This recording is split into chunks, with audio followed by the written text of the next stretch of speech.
Welcome to episode 10 of the Ready for More podcast. So to your listeners, I would say, decide, you can have 20 things that you sell, but figure out what the umbrella is, figure out what it says on the door, and then get people in that door.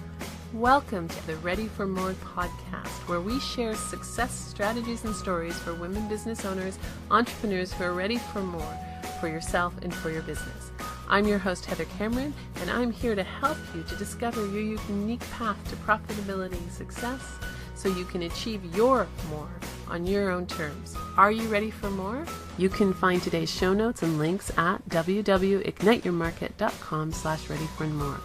Welcome to the Ready for More podcast. Today's guest is Tsufit, is a former lawyer who has been described in the Toronto Star as a starburst of energy, bright, bubbly, and upbeat, formerly an actress, singer, and comedian, and the subject of hundreds of feature newspaper articles, television and radio appearances internationally.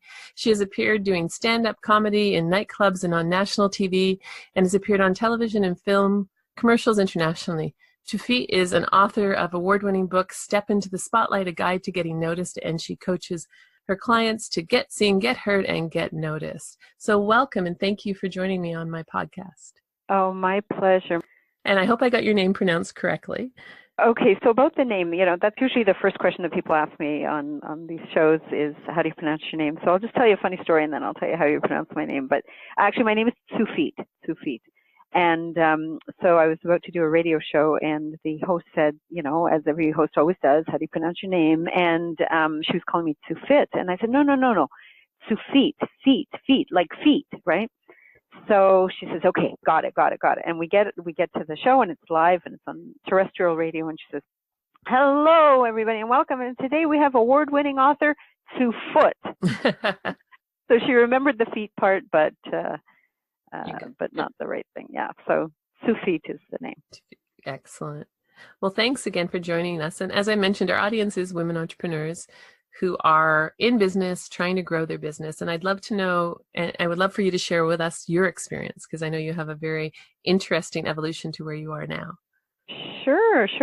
So I wanted to be, all my life I kind of wanted to be a singer, an actress, a comedian. I used to watch, all the shows everybody, Gilligan's Island and Get Smart and Bewitched and Beverly Hillbillies. And I always wanted to be like Barbara Eden in, what was that show? I Dream of Jeannie.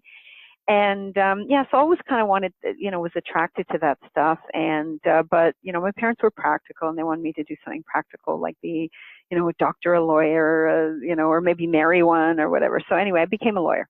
And not because of my parents. I was always interested in law and, Perry Mason at that time, stuff like that. So I became a litigation lawyer, and then I had a bunch of kids. I had 4 daughters in 4 years, just over 4 years, and kind of woke up one morning with that, is that all there is, that Peggy Lee moment that I'm sure a lot of listeners, your listeners have also felt. And, for years I would go to these shows, these big shows, and I'd say, well, I could do that. I could be on, but here I was being practical and doing all the practical stuff as a lawyer. And so one day, after I had my 4th daughter, I said, you know what, I'm doing this. I'm leaving left the law, kept the kids, and decided to follow my dream of being a singer, an actress. I never really thought of being a comedian, but because I was, I guess, funny, people kept putting me in the humorous role. So I did that too. I even did a little stand-up comedy live, and then on national TV, and then got put in a sitcom for 4 years playing this comedically evil cafeteria lady, Ludmila Kropotnik was my name. It was a lot of fun. And so did all that. And then I thought, you know what, but okay, this is all fun, but I really should feed the kids more than once a week, right? So it's a good idea to do that. Right? So I thought, okay, well, what can I do using these talents and this interest and make money and make it a little bit more of a serious thing. So I did put out a music CD, and I promoted that to make top album lists on radio in a couple of genres, world and folk. And so when I did that, because I was home, stuck with 4 kids, and I mean, I don't mean stuck, but like 4 babies. I didn't even have a car at the beginning. And so I made these CDs, and I had like 1,000 in my basement. So I kind of learned how to get them out there. And one of the ways to get them out there was to get publicity. So I inhaled every book I could about how to get publicity, and I learned. And I became really good at it and got a ton of publicity. So entrepreneurs and business owners came to me and said, well, can you help me do that? Can you show me? So I taught it for the Learning Annex. I started taking one-on-one clients to teach them how to get publicity. And then in order to do that, I went to the local networking meetings where, like the Chamber of Commerce, Board of Trade, BNI, and where you had only like 30 seconds or sometimes 60 to say what you do. And I found when I did that, I was getting a lot of attention, and people came up to me and said, can you show me how to do that 30 seconds? So I'm teaching that for the Learning. And so that's kind of how it evolved. And before you know it, people are saying, you're kind of charging a lot. Can't you just write a book or something? So, I wrote a book called Step Into the Spotlight, A Guide to Getting Noticed, and kind of laid it all out there. Excellent. That's a really unique path to where you are now. Yeah. It's an exciting path, and I'm sure you learn a lot from all the different disciplines in entertainment world, which is, I think, fascinating. Well, I think that's a really good point, Heather. I think kind of it was really by being in both worlds that it became clear to me. Like I had one foot in the business world, a lawyer, serious, whatever, and one foot in the acting, entertainment, creative world. And being that right brain, left brain kind of person, I actually took one of those online, test which one you are things. And the reason I did that, because it was a documentary about me, and one of my clients had said, she's this delicious combination between right brain and left brain. So I said, okay, let me put this to the test. So I take this online test. I'm sure it's not very scientific, but it came like 49.7 to 50.3 or something like that, like really as close to 50-50 as you can statistically get, that I'm both. And so I think it's by being in both worlds that I see the possibilities of, on one side you need structure, right? You need logic, you need strategy to get where you're going. On the other side, you need that kind of, crazy energy, that creative side, that color, that flavor in what you do in order to really get anybody's attention for what you do. Because a lot of my clients are like accountants and real estate agents and lawyers, and they don't see beyond kind of the show that they're good at it kind of thing. And I always tell them, the fact that you're good at it is kind of what gets you to ground zero. And maybe, you mentioned to me that your listeners are entrepreneurs that maybe aren't always getting the results that they want. Maybe you sometimes feel stuck. Sometimes that's it. Like, let's say you're great at what you do. You're amazing at what you do. I have no doubt that anybody listening to the show is amazing at what she does. The real question is, how does anybody know? Right? How does anybody know about it? Like, it's great that you're great, but so what? If nobody knows about you, it's like that, if a tree falls in the forest thing, does it make a sound? Absolutely. So, your observation really, though, when you put it of your experience of having both the left brain and the right brain, the creativity and the structure, when you're an entrepreneur, you have to cover both sides, right? Whether or not you do it yourself or you bring someone in to do it, you're still the person in charge of creating that and covering both sides of that. Yeah. So that's hugely important of it. Running your business isn't easy. So curious about why you choose to continue to do it. What gets you up in the morning and gets you excited about doing what you do? It's fun to see people's eyes light up. I mean, now I see them light up on the phone more than I used. When I started my coaching business, it was in person, one-on-one, and now I teach more. I have group programs and online self-study programs, but I still get to talk to people, and I do a lot of podcasts and radio, and it just seeing the transformation, seeing that, like I see people and brands and what people wear and say and whatever. I see it sometimes like a beautiful painting on the wall, but it's hung in a crooked way or something. And I can see that maybe if you just, move it a little bit. I don't know if that's a good analogy, because sometimes they're all hung straight and I like making them crooked, but the point is that, like, I was in Value Village once, okay? And I don't know why I have this power over people, but I was just in Value Village once, because I love thrift shopping. I even appear on national TV in something I bought for $4. And so I'm in line, and there's a guy ahead of me, and I complimented one of the things that he was paying for, I guess shoes or whatever. It's something, he had good taste, and I complimented him, right? So then he says to me, okay, what do you think of these two jackets? And he's like 3 seconds away from paying for this, right? He's ahead of me. Mm-hmm. He shows me the two jackets, and I said, yeah, this one's great, this one not so much. Like, I just told him what I thought, right? He put the one back, like that I said not so much. And I'm thinking, oh my God, this is almost a scary power. This stranger asked me. But I've always kind of had that. And why not monetize it, right? Why not, Absolutely. and why not get it out there? Well, and I think your analogy of the painting is actually really, I'm an artist, I do hand drawing, and I know the difference Oh, nice. between something just in the color of the mat that you put it on the frame can make it pop, right? So sometimes it Exactly. is something that the piece of art is wonderful, but without the right framing and the right matting, it doesn't pop the same way as it would. So I think your analogy is very good. You know, that's so funny. That's so funny because the example that you just gave, I gave the identical, almost identical example in the Step into the Spotlight book, but I was talking about a diamond. And I said, you know, if you find this beautiful diamond in the mines of South Africa or wherever it's politically correct to find them nowadays, but if you don't put it in this beautiful setting, in this frame, like people just, you know, it's just a stone, it's just a rock, right? So it's really about how you present it and how you get it out there. So I love your example. Mm. You've been in so many different businesses, and and I know that you've been doing your consulting and coaching for a number of years. What still surprises you when you meet people or when you're dealing with it? What surprises you? I'll get to the surprises me thing in a second Hmm. because I'm stalling for time to think about it. But actually, your premise is not exactly right. I haven't been in a lot of different businesses. I've been really in two businesses. I've been a lawyer, and as a lawyer, I was an employee of law firms. Right. And then I started this coaching business. I don't know if you want to keep your podcast evergreen or whatever, but you know, it's at least 16 years. Um, and really, I've only ever been in that one business. Other than, I guess you're right. I guess you know the singing, acting, comedian thing, but it was never really such a serious thing. So, okay, I've stalled for time long enough. Yes. Okay. What surprises? You see, I'm a lawyer. I can do this, right? That's I'm a good. comedian. Also, I could talk for an hour and avoid your question.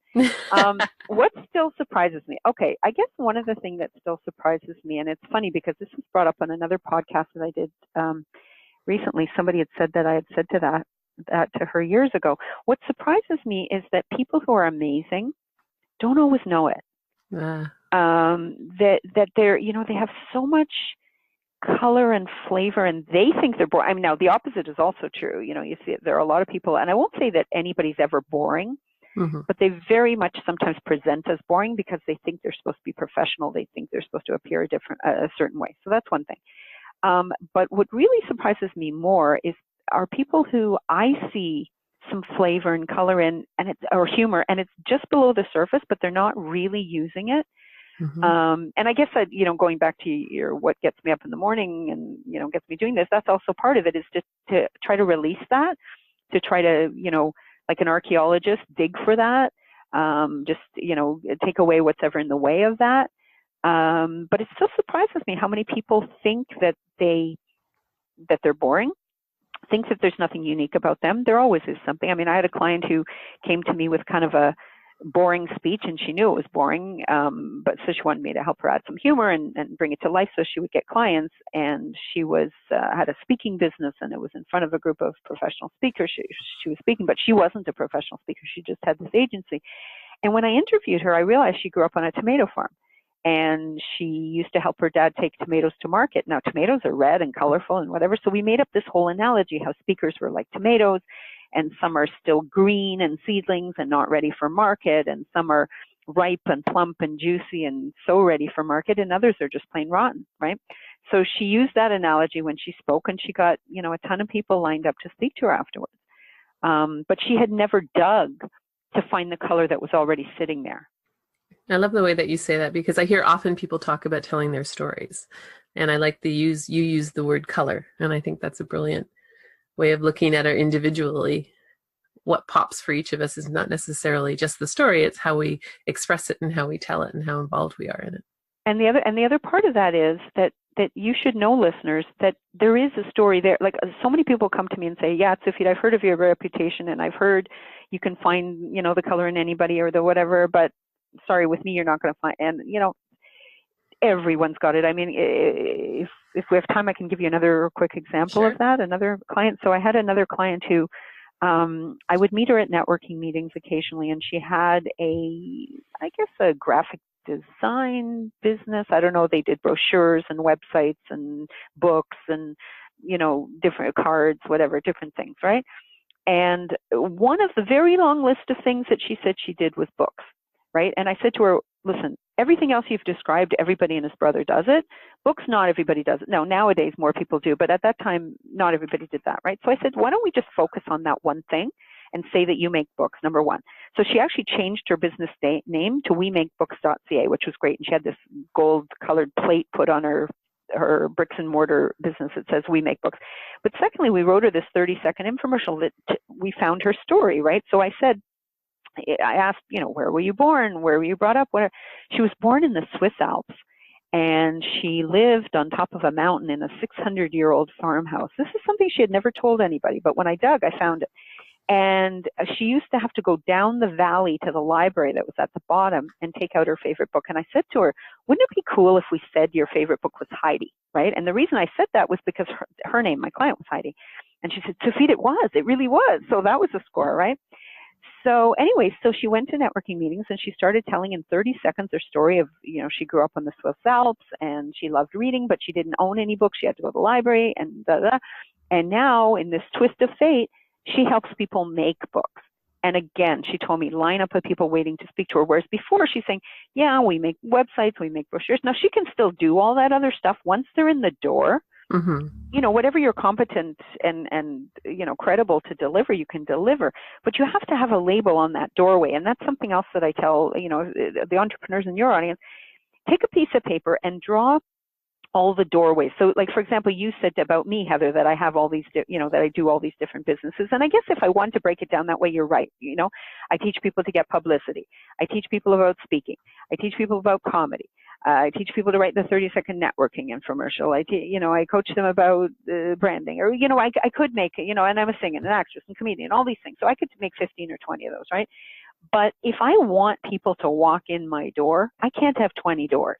Right? I have to have one door, and I have to put all my energy and attention into getting people to come into that one door. So you have to ask yourself, what do I want it to say on that one door?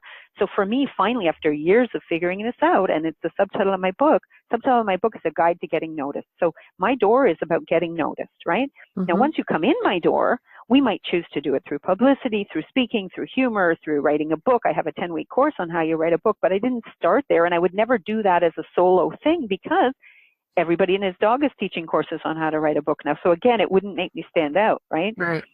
But through this one door, it's kind of like those old movies. Heather, I don't know if you remember those old movies where, it was like in the 40s or 50s, you'd see this movie and the guy goes to a ticket booth to buy a ticket at a train, right?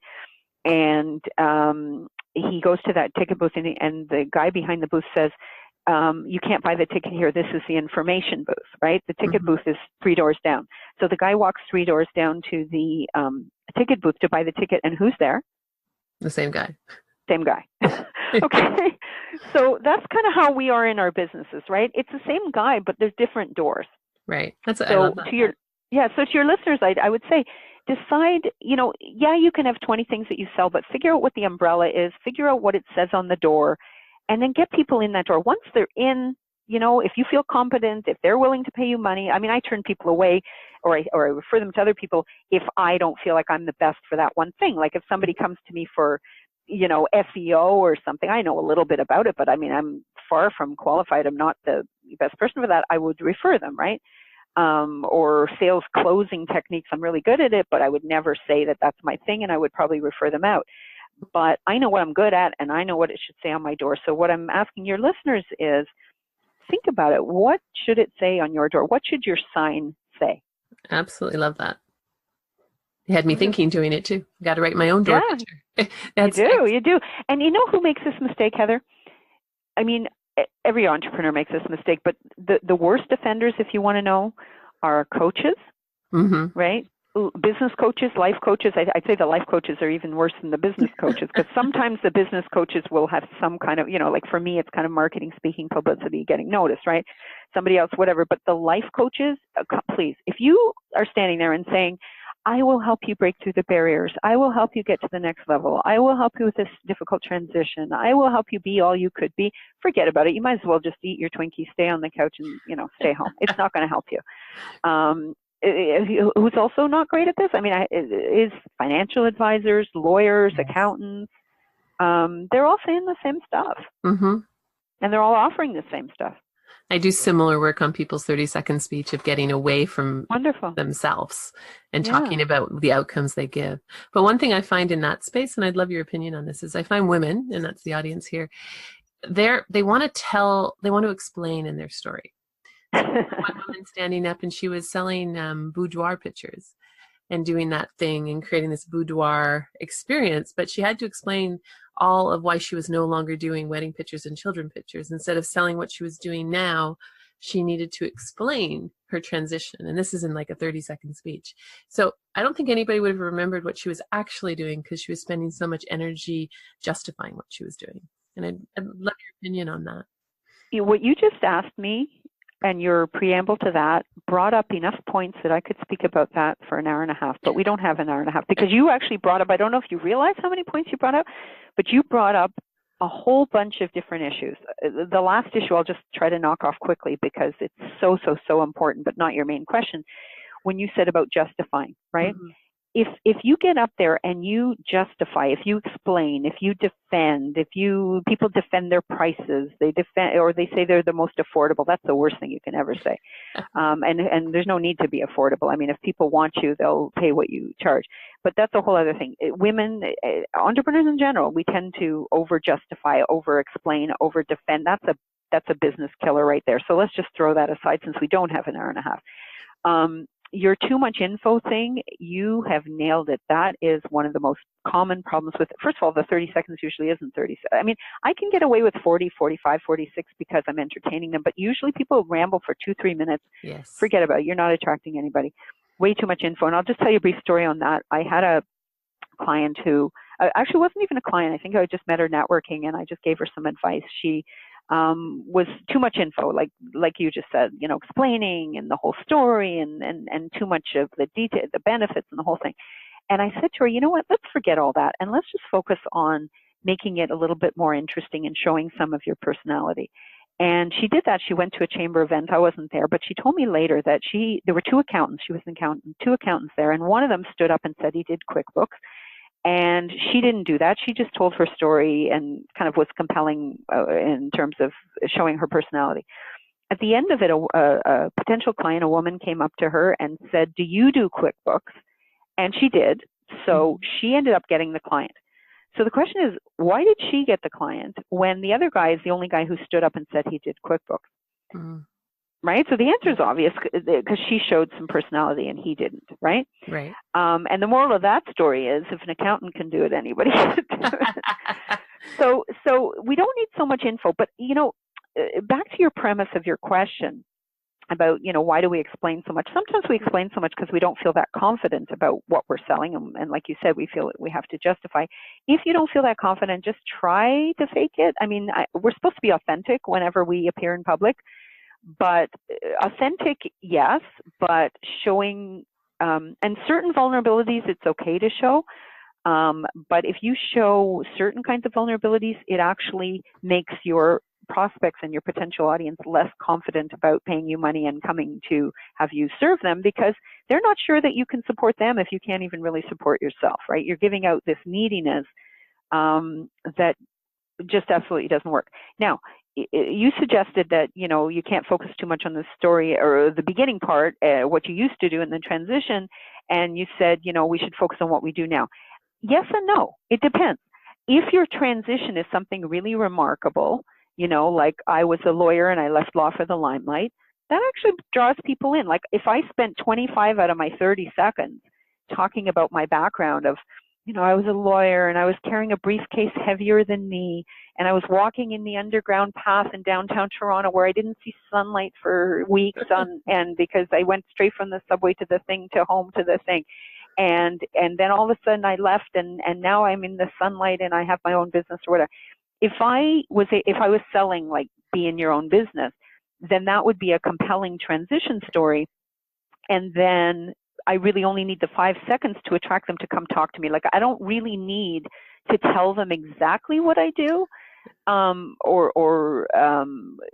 doesn't have to be so much detail and information in there. The point of the 30 seconds is not necessarily information, it's attraction, right? Because the goal is, there used to be somebody who used to say the goal of a headline of an ad is not to sell them, it's to get them to read the ad, right? So the 30 seconds is to get them to come talk to you, right? Or maybe go to your website, but that's less likely. To come talk to you after and say, love that last thing you said. How can you do that for me? Or tell me more, or whatever. I once had a guy who just randomly, I did my 30 seconds and I randomly closed, because I have a whole shoebox when I used to go of, not shoebox, a recipe box of index cards for when I used to go to these networking meetings, and I'd write new ones and try different ones and see what the result was. So one of them I ended it just by chance on, for when you're ready to get noticed, right? I did a whole 30 seconds and I ended Tsufit, for when you're ready to get noticed. So this guy who had seen me for, a year maybe, but never reacted, came up to me and said, that's what I need, get noticed, right? So that resonated with him. It wasn't what I said before that. And that's great. There's a couple of things you said in there that just came out to me. One was even your story of that you used of your lawyer walking down. You painted a picture, right? The lawyer with the heavy briefcase in the dark. And I think that's a wonderful thing for people to incorporate, is that exactly to use the language. Use words as paintbrushes. Yeah. Use words as paintbrushes. That's exactly what you do. You paint a picture. Obama did this in his book, before he was elected president. He wrote a book and he said, my father was black as pitch, my mother white as milk. What's that got to do with anything, right? What's that got to do with his political aspirations, or that he wants to be president or not? It has nothing to do with anything, but it painted a picture. And that's what we have to, and that's what, certain presidential candidates didn't really figure out. In the last election, people thought that being great at what you do, I've been saying this for 16 years, like speaking publicly, saying being great at what you do gets you to zero. It doesn't get you, the result, right? Well, I sure wish that, some U.S. political people had read my book, because you have a candidate who has the wealth of experience maybe, or whatever, not to get political on your podcast, but I'm just saying, and I'm not taking sides here, but I'm just saying in terms of assessing them as marketing people, that's the only thing I'm talking about is how are these political candidates marketing themselves.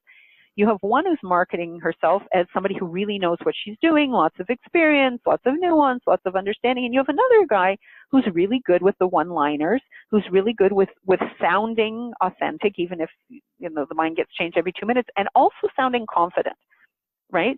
And in the end, what sells is confidence.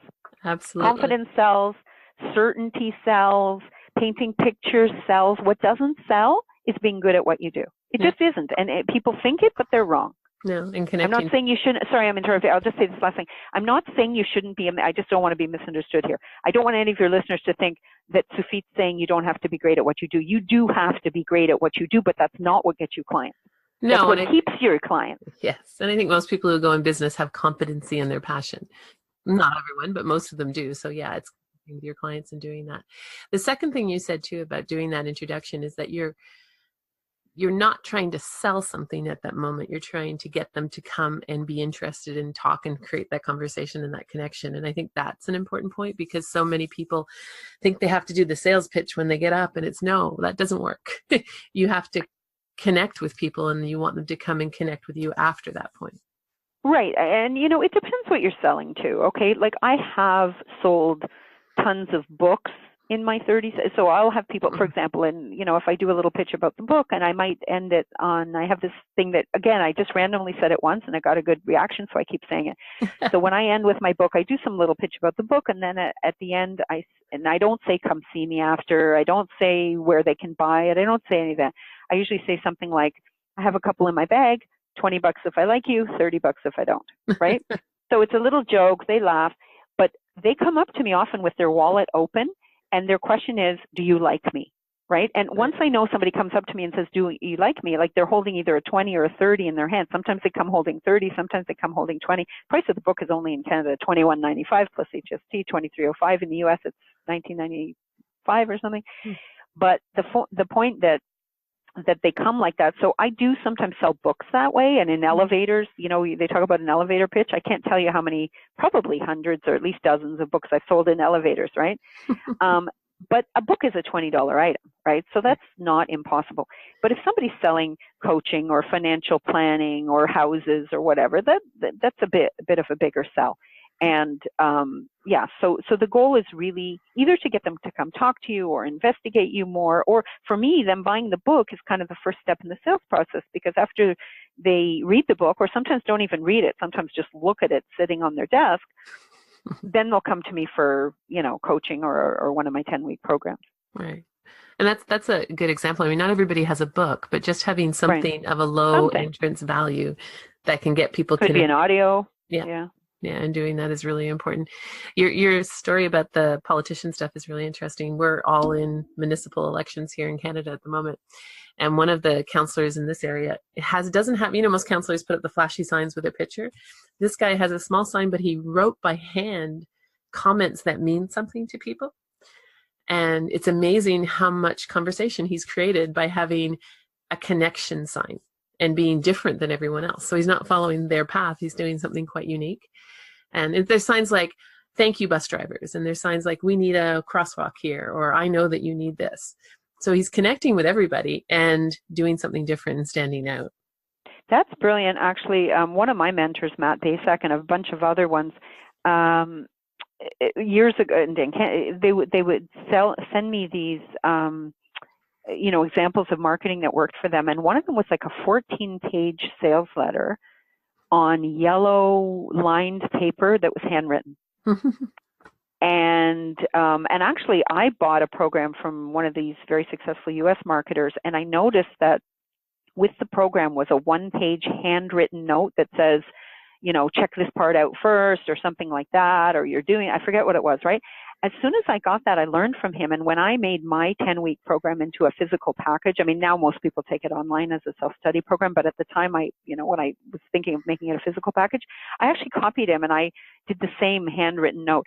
The reason that works is because it breaks out of what we're used to filtering out. So we don't see the printed ads any more than we see when you're driving down the street. You don't see all the signs that you're driving by every day, but if there's somebody standing there, if they hire a 17-year-old kid to stand there with a pizza sign and groove into their iPod, you will see that because there's movement and because it's unusual. Same thing in those zones, the danger zones where they want you to be cautious because there are workmen present, or they give you a fine. There's this great sign that I've seen now that says, "Slow down, my mom works here." Or "Slow down, my dad works here," right? I saw one recently that I don't believe, and I think it's really a stupid extension of that. I saw one that says, "Slow down, my mom and dad work here." That's kind of less believable. Yes. That both the parents are construction workers, right? But when it was one or the other, that's a really powerful sign. And why does it work? Again, because it's not what we expect to see. So your example of the politician, now I haven't seen those signs, but hopefully after this you'll email it to me and I'll use it as an example on my blog. That's a perfect way for someone to say, okay, everybody else has this sign with either just their name or some kind of a promise. This guy, by handwriting, is kind of showing that it's a real person. Absolutely. And the beauty not for so him professional. Is his signs are a lot cheaper to produce, and they're connected. And they're it's just like you want to read them because every single one is different, right? And it's very pinpointed to the place where it's put. So they're not just randomly put. They're put exactly. Oh, you're saying they're individually made. Okay.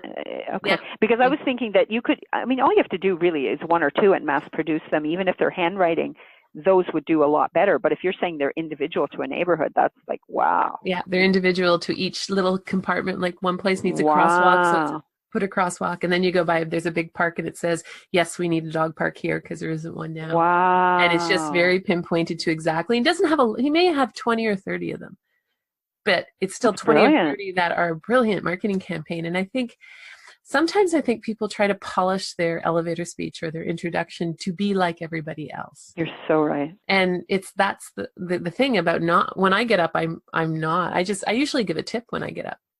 So I give something away which shows my personality, it shows my knowledge, and they all walk out going, oh, I really want to know more about that. So it's, each time doing something different. So they never know. I stand out because I'm not following that kind of prescribed way of doing it. Good for you. And I don't know if you know this guy who's did these signs, or if you support this guy, but if you do, you might want to give him the suggestion that this is very media friendly too, right? Yeah. The media is always looking for interesting angles. So if somebody would send the media, and that could be done online or through a phone call or through, however you do it, through Facebook or Twitter, but if somebody could send some media, some pictures of his signs and how different they are than all the other signs, and the media picks it up, which they absolutely could, then he's going to take his dinky little 20 or 30 signs and he could get national media on this and really blow everybody out of the water. So that would be the next step. Yeah. Oh, yeah. It's interesting too. But it's that getting yourself noticed in a way. And what would you, one of the people that I find struggles the most, again, women are who I deal the most with, are women who are introverted, right? So they're going to these and they have to get themselves out and they're not used to it. They may have been in a career before they became an entrepreneur where that wasn't something they did, right? They did their job, but they didn't have to promote themselves. And now they need to promote themselves and stand out. And a lot of them go, well, but I'm an introvert. Do you have any suggestions or advice for them? Well, there's a chapter or a sub-chapter in my Step in the Spotlight book called What If I'm Shy? Okay, so I don't know if, I don't know the technical terms. I don't know if introvert and shy is the same thing or not, because the truth is, between you and I, and don't tell your listeners, I believe that I'm an introvert, and nobody that would ever, like I get energized by sitting with a book by the lake by myself. And if I go to conferences in the evening, they all ask me to go out to dinner with them. And I said, no, I'll just stay in front of the TV and eat something, I think I'm an introvert, but I don't think you're talking about people like me, right? You're probably talking about people. Both, because, the shy people and the introverts, both. I think the word, like you said, the word gets used interchangeably. Yeah, I'm not sure. Yeah, what the definitions are, but for somebody that doesn't feel comfortable doing this, I guess that's what you're getting at, right? Yes. Well, the truth is, some people say that shy, and I'll just talk about shy because that's where I read it about, is actually an preoccupation with yourself. Like if you're shy, you're thinking about yourself too much, right? Like if you're, and again, this is a cliche, but if your shy or introverted person had the cure for cancer, would they really be shy about sharing that? Or would they feel like it's selfish not to share it, right? So people are only shy or introverted very often in certain circumstances, but in other circumstances, I mean, there's this story. When I was in, my dad was may he rest in peace, was a math professor, and we used to go on sabbatical. So we spent a year in Illinois, a few hours from Chicago. And I had learned French here, just oral French in Canada, but we went there and I was put in a class where we were supposed to know written French also, and I'd never seen French written down before, and I was getting, F's and D's and C's in my class, and I was used to being an A student. And so in that class, I was very shy or introverted or quiet, right? And then that was in the afternoon. Every morning I was in biology class, and the chairs were arranged in this square kind of rectangle thing. And I was like the life of the party comedian, the person that people know now as Tsufit, but they would have never recognized the one in French, right? So I think it's sometimes being comfortable with the situation that you're in, right? So one thing for your listeners is to make sure that you try to put yourself in situations where you're comfortable. And if you're trying to put yourself in a situation where you're not comfortable, get there a little early and pretend to be the host, welcome people as they walk in, right? Because people walking in might be just as introverted or shy or uncomfortable as you. And people will mistake you for somebody confident, and that will make you feel more confident. And sometimes you just have to dare yourself. I heard Richard Paul Evans, he's an author, I heard him speaking at a conference, and he told this story about being a really shy, introverted guy. And he had booked a booth for his book. He had written a little book for his daughters, I think. And he booked a booth at the Denver trade show. It was like $500, and it was all the money he had in the world. And by the way, when I don't remember the facts, I make them up. So please, nobody hold me to this. But anyway, this is more or less the story. And he's there, and he has no traffic to his booth because they're all going past him to this other room where these big shot authors are on a podium, and they're doing a book signing. So he goes to see what the big deal is, and he sees these authors. There's 5 chairs on a podium, and they're doing a book signing, and that's why nobody's coming to see his book. So he sees one of the 5 chairs is empty. So this is a little shy, introverted guy. He dared himself. He walked up to the podium. He sat down in the 5th chair, and he started signing books. And he had no business being there. Like, he wasn't one of these 4 other famous authors, right? All of a sudden, he starts panicking. He sees this woman walking up to him, and he thinks that she's going to kick him out. She knows he's not supposed to be there because she works there, right? She walks up, and in the last second, she says, "Would you like some water?" Right? So he got to stay there. And as a result of that, his book was acquired by Simon & Schuster, I think just the hardcover rights, and he kept softcover or vice versa, for $4 million. Wow. And he kept the rights to the other one. So, and he's written subsequent books, and he's famous in the whole story. And later, I think that he spoke to that person and confided, I knew you weren't supposed to be there, but I was just giving you a chance. So that's what happens when you dare yourself, right? So I'm kind of saying things that sound contradictory. On the one hand, I'm saying, go to rooms where you're comfortable. On the other hand, I'm saying, it's okay to make yourself uncomfortable once in a while and just boldly do something. I mean, I was at an event where Joan Rivers, when she, rest in peace, was speaking, and I was in the audience, and at the time when you were allowed to ask questions, I stood up and I said, you know what, 20, 30 years ago, I sent you a letter when you had a late night show. Would you have been the one who signed me the letter back? Because I got a letter back that was signed by Joan Rivers. I just saw it the other day. I was going through stuff. And I asked her in front of 1,000 people, would that have been signed by you or an underling, right?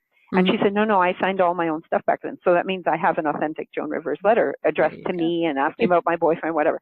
And anyway, but the point is I stood up, and then that allowed me to go up and give her a copy of the book with a photocopy of the letter she sent me. Cool. So you think my heart wasn't pounding a million miles a minute? It was. But those other 1,000 people noticed me, she noticed me, and who knows what could have come from that. So sometimes we just have to dare ourselves.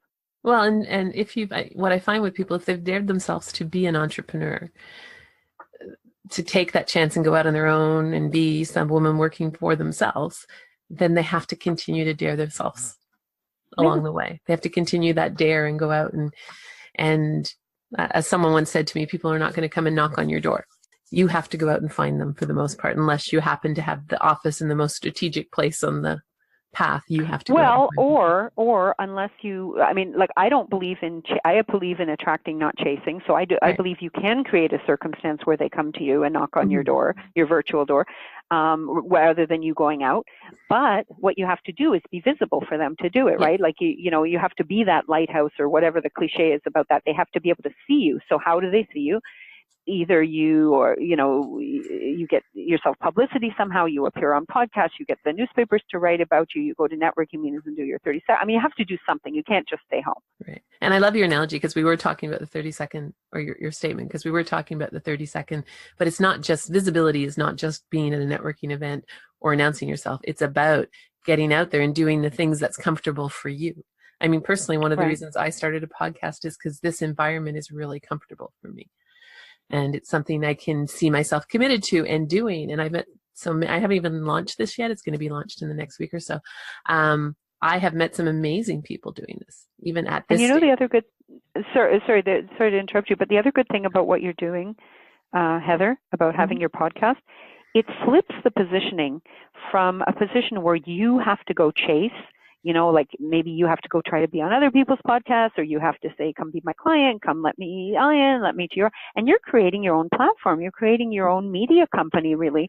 And people have to chase you now. Like if people want to appear on your podcast, once it, is launched and is successful, and you've got, all this listenership, then they're going to have to chase you rather than you having to chase them. And some of those people might end up becoming your clients. And if not, the other people who see you, because it's a lot easier for you to promote your podcast, which is a thing outside yourself, or for you to promote your guests. Like for you to go promote Tsufit is probably easier than for you to go promote Heather, right? But when you promote this podcast that I'm appearing on with you, it also promotes you. I mean, they're hearing you and your guests. So it's a really good thing that you've done. Thank you. It's fun. But and I think that's what people, like, one of the things that I talk about in an episode before this is about, we're being told what we should do. Right. Especially when it comes to marketing. There's lots of people telling us you should be on Instagram, you should be on Facebook, you should be doing this or that or this. And I find a lot of entrepreneurs spinning because they're not committed to anything well enough, and they're trying to do what everyone else is telling them to do. And what I think in your topic of finding your spot, finding your visibility or your spotlight, you have to find the one that's right for you. Yeah. And it may not be what other people say. It's exactly right. And, sometimes it helps to have a coach drag it out of you. Sometimes just take yourself to, when I was starting my business, I took myself to this nice Greek restaurant with an outdoor patio, and I pretended I was in Greece, and I interviewed myself. And, so sometimes you can do it yourself. Sometimes you need a coach. Sometimes it could be a friend. But really figure out what it is. And there's so many paths to getting noticed. right? There's so Yeah. many ways to get noticed. One of the brilliant things about the time that we're in is there are so many ways to be noticed. And one of Right. the bad things about the time that we're in is there are so many ways to be noticed. Exactly. It's so funny. I said something very similar. I said, one of the good things about getting publicity is that you'll get a lot of publicity. One of the bad things is that you'll get a lot of publicity. Like, you have to really be ready before you go out there and attract the spotlight. Otherwise, you're publicizing bad stuff. Exactly. So, it's not the first thing you should do. You should just make sure you're really comfortable and confident about what you're selling, and then go out and make sure that the world knows about it. So we're getting close to the end of our time. What would you want to leave? What golden nugget would you leave with? This is something that I say when I speak live, so it's not going to have the same effect here. But one of the things that I learned both as a lawyer in court and an entertainer on stage is that you have to know when to sit down and shut up. Mm. So usually when I speak live, I just sit down and shut up at this point, and I don't say another word. And I could do that now, but I just kind of want to explain it because it came out of context, right? Mm-hmm. The point is, saying more doesn't always sell them more, right? You have to just really figure out what your value is, put it out there in a compelling way, and then let them come to you. Don't go chasing them with like a spoon of chicken soup and say, taste my soup. You got to make them dying of thirst for whatever you've got. I love that, because to me, that's part of the key, is that you have to invest your time in the quality of what you're saying and not the outcome, because you don't control the outcome. You don't control. That's right. The quality of what you're saying, and also what's behind what you're saying. Like if they took you up on it, would they get something good? And if I may, before we wrap up, is it all right if I share a couple of ways that they can go deeper? That was going to be my next question. Where can they find you? I'm sure it was. Find out more about you. All right. So, sorry, I didn't mean to preempt you there, No, but I just wanted to make sure. Okay, so a couple of things. One, if you want some more secrets about how to stand out in 30 seconds, you can all go to spotlightsecrets.com, spotlightsecrets.com, and put in your name and your email, and a second form will pop up because we've got strong anti-spam laws here in Canada. So you'll fill it out a second time, and you'll check your country, press whatever the button says to press, and you will get a series over time of tips from me on how to stand out in 30 seconds. So that's number one, spotlightsecrets.com. Second thing is, if you want to read the book, Step into the Spotlight, A Guide to Getting Noticed, go to spotlightbook.com, and that will take you straight to Amazon, where you can look inside the book or buy it on Kindle or hard copy. I suggest hard copy. You'll learn more from the layout, but either way, whatever works for you. And lastly, if you want to join my LinkedIn community of over 8,000 entrepreneurs, go to spotlightgroup.biz, request to join, and if I like you, maybe I'll accept you. There you go. I have to go see if you accepted me yet. Oh, you're accepted, Heather. I will put all of that on the show notes as well, so that they Wonderful. can links and do that. And thank you very much for your time and for sharing your wisdom. Absolutely, my pleasure. Thank you very much. And I'm sure many of the women who listen to this will benefit from just I love the words you use of putting color in what they say, and allowing people to be attracted to their unique colors versus just following some prescribed method. Yeah, color, flavor. Yeah, just be alive, be unique. Thank you for listening to this episode of the Ready for More podcast. You can find today's show notes and links at www.igniteyourmarket.com/readyformore. My name is Heather Cameron. I'm your podcast host. And when I'm not hosting this podcast, I'm busy working with entrepreneurial women like you who are ready for more in their business and are looking to get focused on their own unique path to success. You can find more about myself and my programs at www.igniteyourmarket.com. If you like what you heard, feel free to rate, review, and share with your friends. And don't miss an episode by subscribing. Until next time, remember, now is the best time to focus on your more and be inspired by your own unique gifts.